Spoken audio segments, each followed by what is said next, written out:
let's tour my analog box. Okay, so in reality, I call that my hobby box, but the trending terms right now are analog bags and analog hobbies. Anyways, we're gonna look at my hobby box today. In January of 2025, so about a year ago, I decided that I wanted to work on my screen time, specifically the amount of time I was spending on social media. I allow myself to play games, to watch TV, watch movies, etc.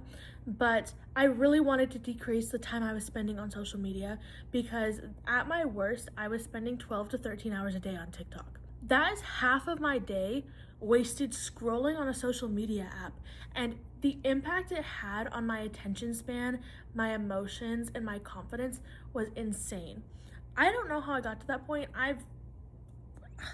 But it really motivated me to try and reconnect with some old hobbies of mine and to find new hobbies. So I'm going to take you guys through the screenless hobbies that I do, and I'll also tell you guys about the hobbies I do on other devices. First of all, these don't actually fit in the hobby box trademark, but I have my jewelry boxes. So I'm a big fan of like beaded jewelry. I'm allergic to most metals, and I turn green and blue if I wear the wrong grade of metal.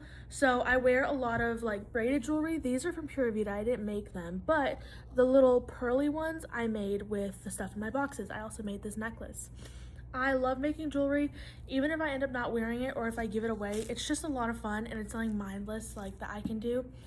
I love the look of, like, to me, beaded jewelry gives beachy, it gives outside. So that's my favorite thing, especially right now. I go through phases with it, but I got myself like a little hook to help connect it all. These are different backings for like earrings and necklaces. I've got every kind of plier imaginable. Some shells with holes in them. Then I also have elastic. This is really what I use for all of my jewelry because I can't wear metal. But if I'm making something for my sisters, I'll make something using like this or wire because they don't have as bad of a reaction as I do. In here, I have a culmination. I actually need to get another box because I have more beads to sort, but I have a bunch of beads that I got at Michael's. I don't want to tip it because I don't want them to fall everywhere, but very cutesy. I started this in May. I started making jewelry in May of 2024, but since I committed really to not being on social media as much, specifically TikTok, this has definitely helped me. I discovered that if you go to Barnes & Noble or Books A Million, they usually will have like a little clearance rack or racks with just filled with activity books. So this is a little word search book that I got. It was like $8, I think, and I take it with me everywhere. I put it in my bag when I'm going to the pool, put it in my purse for work. Like, this is what I do so that I'm not scrolling during those extra, I think my breaks at work add up to an hour, so during that extra hour of the day. We also have a junk journal. In this, it's my junk journal. I also make collages and I sketch and I use oil pastels. I just kind of whatever I have with me at the moment. I'll show you guys some of my stuff. I typically, like, this is a collage I made. These are some stickers my friend Danny gave me. I went to go sit at the ocean and stare at the water. I did some fruit, just whatever I'm feeling like at the moment. We also have these little margaritas, etc. So I bring this with me everywhere. We also have Myrtle. This was a gift from a friend. It's kind of like a deductive reasoning game. It reminds me of Clue. If Clue was a game that you could play by yourself and was also a book, that would be Myrtle. It gives you a bunch of hints and stuff like that, and then you use those hints to kind of narrow down who could have done what where to commit the crime that's been committed. I think they have a board game of this, and they have a bunch of other books, and they might even have a website or app now. I also have so many journals, it's not funny. And each one, some of them are just kind of like in general, like they get used for a little bit of everything. This one in particular, I'm writing a story in. One of these is one that I use as a commonplace, and the others are just kind of variations of journals and diaries that I switch between. I have so many. One of my goals this year is to stop collecting and just start working through them.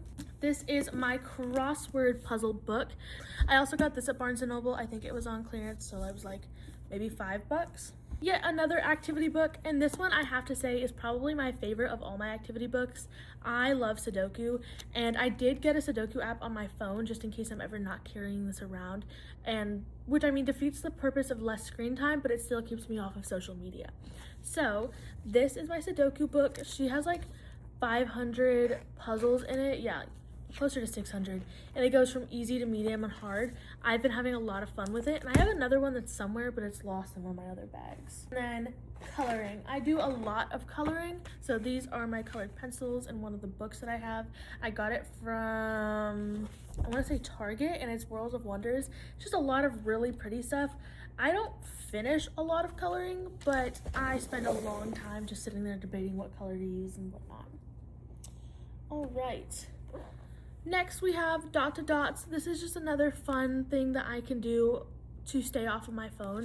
It feels kind of like childish, but I do really enjoy it, so it goes in the world of activity books. Next, I thought I'd share some of my screen hobbies that are still like creative and engaging my brain.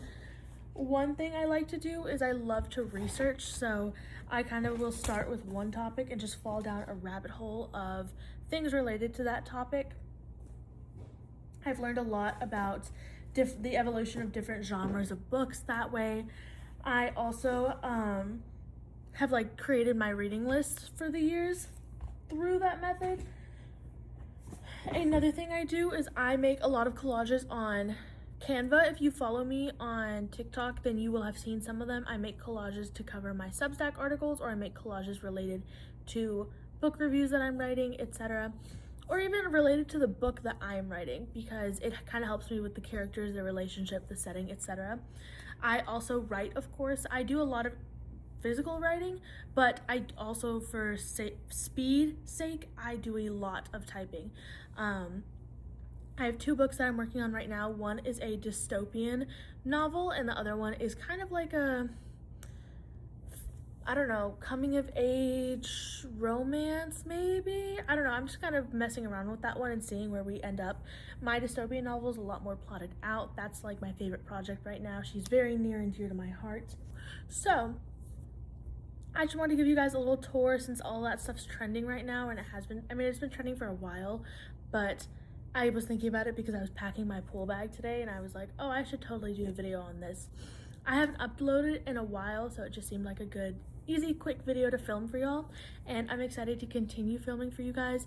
I've already got some plans for the rest of the month's videos, so thank you so much for watching. If you haven't already, please check me out on TikTok.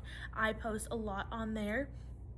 I took a little break while I was also on break from YouTube, but we're back and better than ever. So if you want short form content between my videos every single week, feel free to check me out on there. And thank you so much for watching.